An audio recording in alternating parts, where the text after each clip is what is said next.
Hey everyone, and welcome to Daily Game Review number 3. In today's game we have TristamWolf 18Q versus Rythummist 12Q. I'm not sure if I'm pronouncing that correctly, but yeah, so an 18Q versus a 12Q. Since there is such a rank difference, I do expect this to be a little one-sided. I haven't seen the game record yet, as per usual. But with such a huge gap, and I don't think there's any handicap, this might be a little one-sided, but let's see how it goes and see what both players need to work on. Remember, just because you lose a game and it's one-sided doesn't mean there's nothing to learn from it. Rather, it actually might be better to learn from a game you get destroyed in to see what your main weaknesses are, what your opponent completely took advantage of you in. And since our white player is a 12Q, I'm sure there's stuff he could have done a little bit better, so let's review for both of these players and see how it goes. Alright, so black playing in the bottom left corner. White responding, and we get a Nirinse versus a Star Point and a Komaku. Alright, and we go for a basic approach. White kicking here. So the first thing I want to point out is this move is not quite as normal in the opening as other normal moves. However, it has been seen recently in some top level games, but I really don't want to go into that right now at this level. So, well, I guess I can show for those watching. There is some questions to be asked about this type of stuff, and then white gets a big corner territory and black gets a solid sides. You lose the invasion Aji here, but you pretty much get the corner territory, and also sometimes you can even Tanuki this. So I have seen this be possible, but I haven't studied it enough to tell you when to play it and how it should play out and stuff like that. I just know that it's a possible move now. But at this level, it should be more important to realize that this move is more common in a pincered variation. For example, let's say black has the Sanrense and white invades. Well, now you can see black has this stone here. With this stone, this move becomes quite powerful, because now after white jumps up and black plays here, white doesn't have that 3-space extension. Even a 2-space extension might be questionable. So white has to play this 1-space extension like this and play out this type of variation, or he can play a 1-point jump like this and then just jump out like this. So you can see white has to play very lightly here, and white's very cramped. When white's very cramped like this, this kind of kicking move is much more common. But playing in the opening, I can't say is bad because I have seen it before. You just have to know how it's used, why it's used, and you have to know about the weakness in the corner. So the weakness in the corner is basically when you extend like this, and if you ignore, there's a weakness here. This weakness, basically, if you try to kill the stone here, black has a connection under. You may be able to do something like this, but it's quite a huge reduction and a lot of in-game. So it's quite a big reduction, and if you try to block it like this, you can see that this doesn't quite work. There's also this variation, which is the most common response after this happens. If black extends, black will die. So black has to play here and white plays here. So you can see that because of this weakness in the corner, it can become very it's a lot of Aji for white. A lot of Aji for white. So normally, white wants to fix this kind of immediately, or not even play this to begin with and just play a more normal move like this, or a pincer. Both are quite common. However, we see white playing here and black extending, and white playing a 2-space extension. Since there is so much weakness in the corner, and a 2-space extension's not completely solid either, I think this is a very, very flimsy shape. So already we can see white's shape is not quite perfect, and black fixing white. Okay, so make sure you don't fix your opponent. The Joseki here is a extension, 3-space extension. 2 stones want to jump over 3 spaces. So this is Joseki, and make sure you never fix your opponent like this. Because there's this invasion in the corner, this move actually forces white to fix the weakness in the corner. So it's quite a big mistake. This move is a common mistake in the double-digit Q levels. It looks like black is defending the territory here, but actually black is losing potential reductions. So normally it is better to connect like this. While it does suggest that white can come under and you lose one more point of territory, it is gote for white, meaning the variation ends with black's initiative and black would get one more free move. So this, although you lose 1 point locally, because white loses the initiative, you can get one more point somewhere else on the board, theoretically. Now, let's say white doesn't play that. So if white plays this, you can easily get your 1 point somewhere else. But if white doesn't play it, you can get a very nice endgame move here, which reduces white one more point than if you had played this way.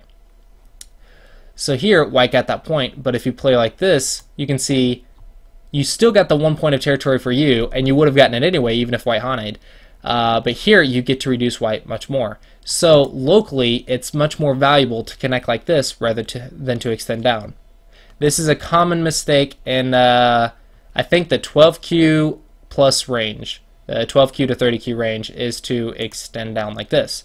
So I would go ahead and remember this for future reference. It's just a local shape that you should have down. Okay, so white defends, threatening the cut. Black needs to defend the cut, and both players settle the area in this area. However, black does not have the extension, so black still doesn't have a base, and white was able to fix most of the Aji in the corner. There's still quite a bit of Aji in there, but the easy Aji is kind of fixed thanks to black. But yeah, there's still quite a bit of Aji in here, but black also doesn't have the extension, so I think it's a little bit better for white now. White going to play the next big move. If you know my basics, then you know defend your weaknesses first, attack your opponent's weaknesses, and then play the big move. The weaknesses in here are a little bit annoying, but it's mostly just Aji. So it's not something I think you have to deal with at this very moment. It is quite dangerous, however. But black has a very big weakness that he doesn't have a base, so I think playing in here is probably what I would want to play. But this is more my style. I like attacking my opponent and gaining profit. So I can't say this move is bad. I just want to point out that this move may also be possible because I like this move. Honestly, I like attacking my opponent and getting profit for free before playing the next big move. Alright, but white played here. This can't be a mistake because it's a quite easy approach. It's quite nice. It extends. And you can see that white's just playing along the rest of the game.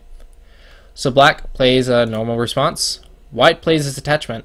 This attachment's normally for when you need to live very severely, but locally this move is a bit better. The reason for this is later you have this push here as white. So later white has this push for a good endgame. But in this case, you're not going to be able to do that quite as easily. It's true, you may see some Joseki like this, but there's several variations here that can change it up and make it a little bit difficult, and I don't want to get into that right now.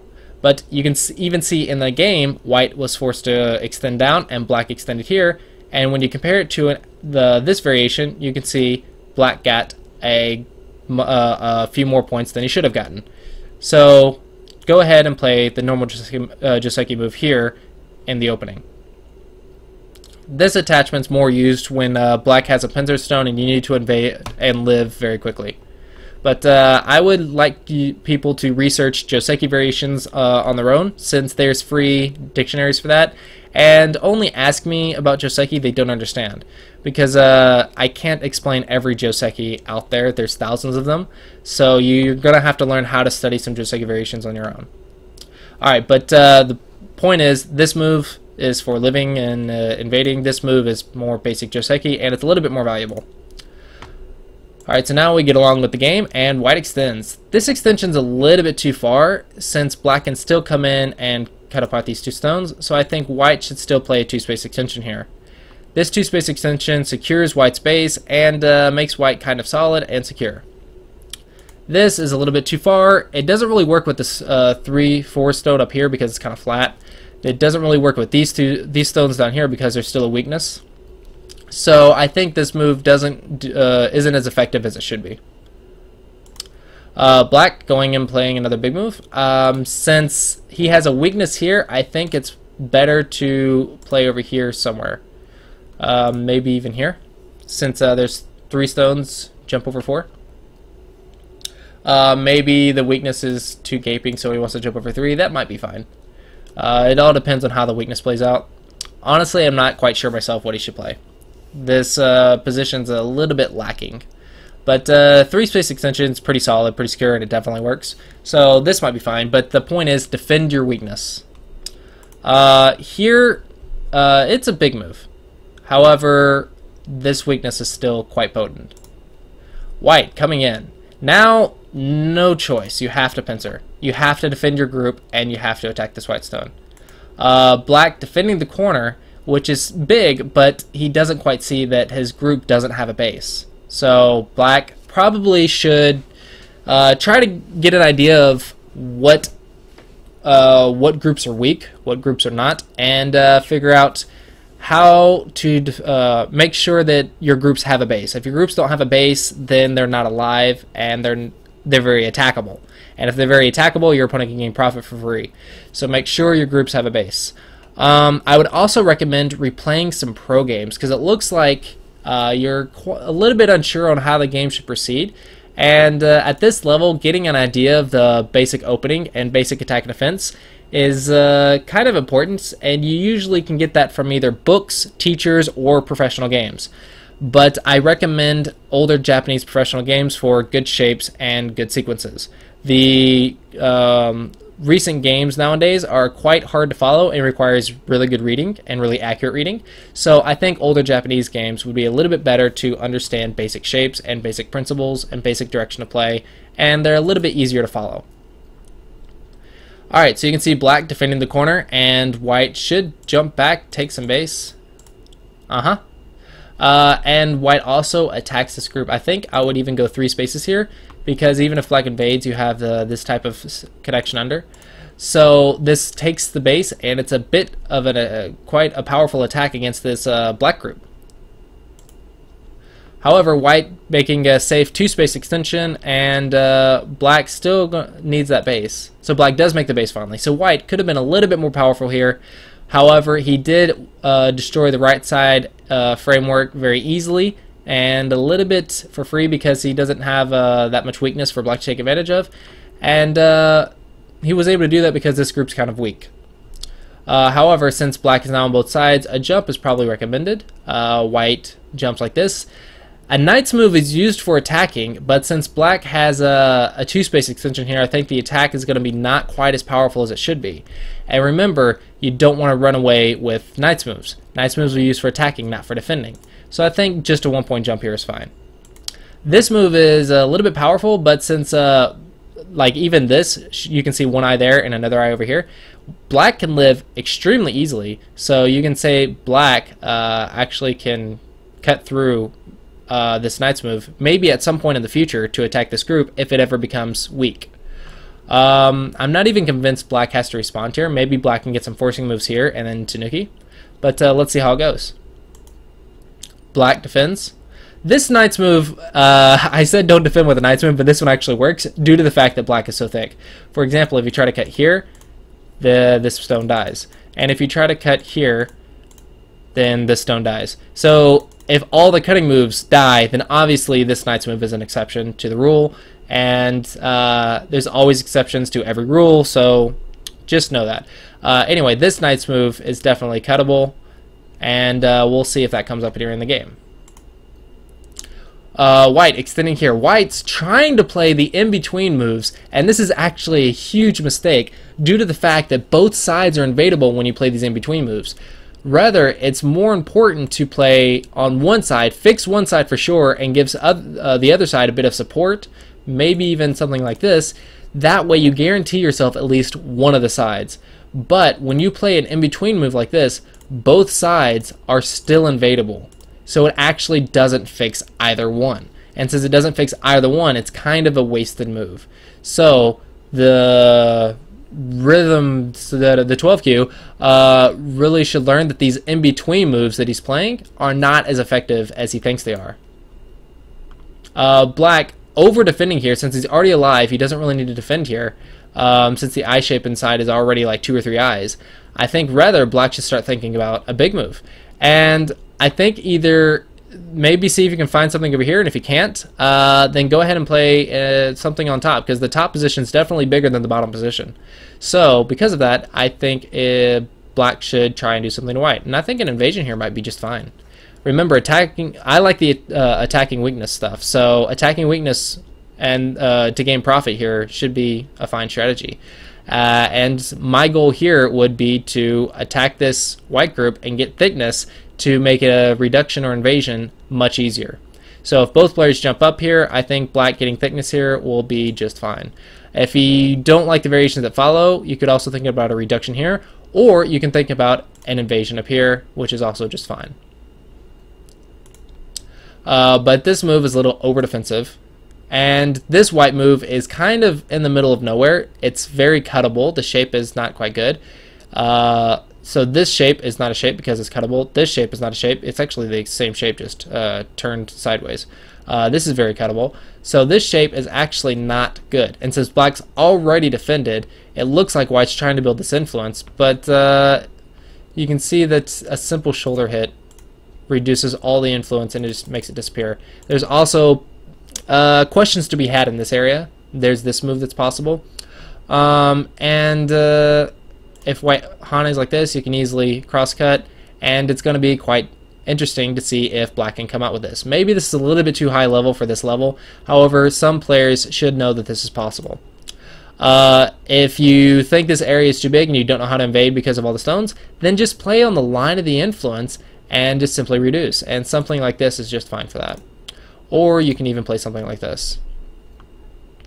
If your opponent's area is getting too big, think about reduction or invasion. If you don't know how to invade here, then perhaps sometimes a reduction is okay. But learning how to invade is also quite important. But in this area, I can understand that some players think it's going to be difficult to invade, so just reduce, and by reduce, you play on the line of the influence and just get some stones in the area to reduce the area. Black coming down and attacking this group now, so this will be interesting. Let's see how this goes. White just jumps. So actually, if Black just cuts here, this ladder is now definitely good for him, and White's going to have a difficult time responding here. So I think this cut is going to be quite powerful if Black plays it. However, Black playing kind of a large nice move here to try and attack the group as a whole and get profit on the bottom. An interesting strategy, but he actually still owes one more move here. But if he makes a combination with this influence and this attack over here, or maybe even just a shoulder hit over here, he can actually make a very large bottom area. White, however, wanting to prevent that, immediately invades. So this invasion is going to be quite interesting because White doesn't have an extension on either side, so we're going to have to see how White's planning to live here. Black taking the base, White running away with a very loose shape. This is very easily cuttable, so this is definitely not the way to run away. When you run away, you want to make sure you don't get cut, unless you're playing a type of Sabaki. And this Sabaki looks a little bit questionable. Perhaps it's okay to try, but we'll have to see how it goes. Black could also consider attacking the group as a whole and trying getting a double attack off here. So, for example, playing something like this, forcing White to defend on the left and then surrounding like this. This would be a very powerful strategy. However, Black playing here, forcing White to fix his cut. This is another time when you really don't want to force your opponent to fix. It's like this Hane up here. Forcing your opponent to fix their weakness is a huge mistake, because if your opponent fixes the weakness, that means that's a weakness you can no longer take advantage of. And since your opponent didn't have to waste the move to fix it, it's a really, really big thank you move, because forcing your opponent to fix their weakness is pretty much just a huge help on their end. White, however, not fixing the weakness, and now Black can easily cut this, or Black can come up and start splitting here now, so it would be very nice to see. Black cutting locally, and at this level maybe it's okay since he's only an 18Q. Just seeing the cuts is pretty good. However, if you want to play at a little bit higher level, you could think to attack the group as a whole and then cut at the end. So for example, the whole group is still kind of weak, so by splitting here, it's actually a bit more powerful to be able to attack both sides. And you can see that white still is weak on both sides, and no easy response for white. So white's jump here actually isn't that good. But taking local profit here, that's fine. This is definitely not the way to respond. This, I think white's trying to play a common shape sequence where cutting isn't quite good, but it's actually one move out of order, and when black has this extension, he has to fix before. So it looks like a shape, but it's actually completely not a shape. This is a double 1-point jump against the black stone, and it's going to be so many cutting points. So black cutting the bottom stone. I think it's more valuable to cut the group as a whole again. However, this is fine. Getting local points, and black got a very nice bit of profit on the bottom side. However, white's top left is now becoming very huge because of this thickness. So black either needs to split here or attack here in some type of variation so where he can get in and reduce. Black still focused on these one little stones. These little stones are actually quite small since there's only a few points to follow it up. This top left corner is much bigger, so black really needs to get in and do that. And white needs to give up these stones. White should just say, forget that, I don't want that, I'm just going to take my profit here, or defend here. That's actually quite big. Defend here, and it's almost Sente. And get his profit. I mean, use this thickness to like surround this whole area. If he gets this whole area, it's obviously game over. So black really needs to get in there and reduce, and white needs to start sealing it. Otherwise, he's going to miss his chance, and black's going to get in there. Defending this stone is just complete overplay because there's nowhere to go, and it's an unnecessary stone to defend. Black killing off the stone rather easily. White still going to get cut. Oh, this cut cuts the thing. Black looks like he's trying to cut it all. Does this work? So let's see how this plays out. Looks like white just got cut apart completely. Oh no, white lived. So black should play here. Now white has to defend this, and then black can actually just come back and do this, and you can see white has no ice ship on the inside, and the entire white group just died. So this is a huge reversal for black because the entire white group has just now died. Rather than trying to cut with this wedge here, white should have just connected here. And actually, remember these cuts from way back when? These cuts are quite annoying. So now white has to defend. Black defends, white lives, and black cuts. And now you can see these stones are still dead. But yeah, black and white making a unnecessary chance for black to kill his whole group, and black a little bit missing it, so both players need a little bit better reading. However, black did cut off the outside stone, so there's always that. Nadatari, oh dear. Black really needed to get his connection here. And even if white connects here, it's not that big of a deal because these white stones are quite weak. However, black is also really weak now because white has lived on the inside, and now black's completely cut off. However, white still has some weakness, so perhaps black can take advantage of it to create some life. So for example, something like this. And now both players are in a little bit of trouble, but it looks like white's a bit worse off. And black should be able to live here. However, black playing here and then getting these stones cut off, and now white has very nearly captured the entire center. This is definitely not important because you want to come out here. Even if white extends here, you can cut here, and these two stones will die. So you're not going to get cut off. It's me at a connect. So you definitely want to get to that big move and get into this area. White connecting 2 stones. This is, again, really small. You really don't want to save or capture these small few stones. These stones are not that important. They're not cutting stones. They're not a big area, and they're only a few points. So you really want to get to these huge moves, because this is kind of game deciding. Neither player has sealed or broken into this gigantic center here. However, White, due to this backfire attack by Black, is basically leading for sure now, because this whole Black group's cut off and pretty much dead. Black still playing these really small moves, and so is White. Both players playing these really small moves and just not getting to the big important stuff. White finally getting to this move, and now White has pretty much sealed off a huge chunk of the board, and it's going to be near impossible for Black to catch up now unless White makes a huge blunder. The only openings now are in this area, and maybe an invasion here, but even the invasion here is not questionable, since White can easily play very severely here, and Black has nowhere to run.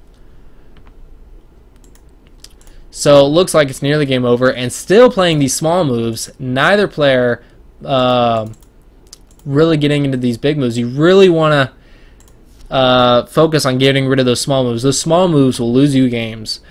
So basically, really try hard to get rid of all these small 1 or 2 point moves, and I think that's what you should really focus on, is reviewing some pro games and make your moves faster. Make sure you're not responding just to respond. This is something double digit users do quite often, is follow their opponent and play all these small little moves.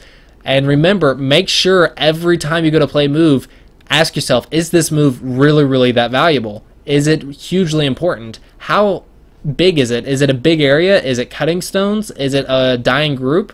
No, if it's only 1 or 2 stones, 1 or 2 points, then you really want to get away from it and play elsewhere. Black playing a dominant move even. This move is not any points, so Black really got to work on that. Now Black finally coming and doing something about the center, but it's too little too late. Black is completely dead, and it should be nearly impossible for this group to live. White cutting him off, Black trying to live, White just surrounding him and trying to cut him off.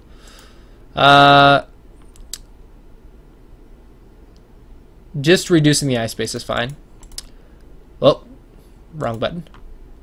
And White coming through, splitting.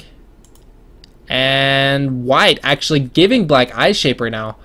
White should have just probably played something a little bit simpler like this, or done something about this eye shape much sooner, maybe something even like this. Because when you're super strong like this, you can very easily play severe moves like this, where they just threaten to cut apart your opponent, and as long as you don't get surrounded in one move, you can very easily connect and get out. And so taking the eye shape and the Vita point like this directly is very easy when you're super thick like this. However, playing the way White did in the game, White is actually getting himself cut off and giving White eye shape. Black may very well live in this area now, and Black has just lived. White trying to take the eyes. Black doesn't realize that if he plays here, this isn't a false eye. This is a real eye, because of White Ataris and takes. Black doesn't have to feel here. This is definitely 2 eyes. So Black missing his chance and losing a free move. Just at least here, and now if White takes this eye shape, you can easily make the second eye here to make sure this doesn't become a false eye, and completely live. And there's even an eye here, so Black definitely wasting a move when he shouldn't be wasting a move. White reducing the eye shape through and through, and it looks like White still has a chance to kill this, and instead of playing the false eye shape like this, White has instead forced Black to live here by giving him a bent 4, and this bent 4 shape is definitely 2 eyes. I think White may think this is a box 5, but it isn't. White playing some ceiling moves, and now Black can easily just reduce. Black's group that should have never lived has just lived with the bent 4 shape, and you can see that White's area is completely destroyed. And it looks like Black is back in the game now after this lived, reducing White's territory quite severely. But how White still has a very nice top area. It's a bit bigger than Black's bottom area, but Black also has this area, so if Black can reduce good, Black still has a chance to win. However, White is still leading this game. Black reducing, White trying his hardest to get this area. Black needs to play a little bit better variations here, like this Hane, and then try and push in as much as he can. and reduce just as many points as he can. Just defending like this isn't quite good enough. He doesn't need to defend that cut since this is an Atari and then connect. That push to cut doesn't really quite work. So black over defending here and just playing on the line of the Moyo isn't quite good enough. I think he's still trying to live instead of just reducing. That's not what he should be doing here. He should be reducing as much as possible. I don't think either player realizes. Yeah, he doesn't realize that he's already alive, so definitely needs some more life and death training for sure if he doesn't realize this shape is alive. White also needing some life and death training. I think both players need to throw in some 3 to 5 life and death problems a day to make sure that they get that life and death training they need. They both also need to learn some basic shapes, so reviewing older Japanese pro games would definitely be beneficial for both of these players, and getting the occasional teaching game, maybe 2 teaching games a week, would also help these players very greatly. White trying to make a few points here. It's not quite the biggest move since there's a lot of Aji reduction up here. Black is still a bit behind, so black really has to come up with something in his top right corner using the Aji, otherwise he's going to lose. Still playing the small little moves here. White defending the small moves. You can see we're still trying to get in here. And finally getting to the top right corner, and black only getting a small reduction off, and it looks like white has won the game. Nothing really else to play except for some Yosei points. Both players, of course, have some flaws in their Yosei, but at this level, that's expected. I think the big issues we've already accounted for is the life and death and basic shapes, and defending your weak groups, defending the weaknesses, making bases properly. White, stop playing in the center of both stones. And yeah, I think that'll just about do it. Don't over defend like this. It's unnecessary. And yeah, it looks like white won. Let's look at the result. White won by 37.5. Yeah, so white's top area was definitely too big. Black definitely needed to reduce a bit more in here and then take advantage of this Aji up here and try and break in somehow. So I think both players did rather nicely considering their level. However, white definitely needs to work on these center moves and his life and death and how to kill, because he had such a huge area, and he actually forced black to live by letting himself get cut off here. Black definitely needs to learn how to deal with white's area much sooner, and also make a base and stop wasting moves. Both players wasted moves like crazy in this game. So don't follow your opponent. Don't play all these small moves, and make sure you get to those big moves much sooner. And watch your opponent's area. If it gets too big, you do need to invade or reduce that. Sorry. Yeah, so still several things to work on, but hopefully this will give them a general idea of what they should focus on. Remember, do some life and death, get a couple teaching games a week, and review those pro games. And try and focus on older Japanese games. They have a little bit better shapes. And yeah, so I hope you guys enjoyed that. I hope both players can learn from this game. And remember, if you guys want to get your game submitted and reviewed, then read the description below and submit your game for a chance to get it reviewed. I review 1 game every day, so that's 7 games a week, and you definitely have a chance because right now there is still several openings for players to submit their games. Yeah, hopefully eventually this will become much more popular and more people will submit the games, and if I can get popular enough, I may do 2 games a day, but we'll have to see how it goes. Right now, at 1 game a day, hopefully you guys are liking these, and I hope to see you guys next time. Until then,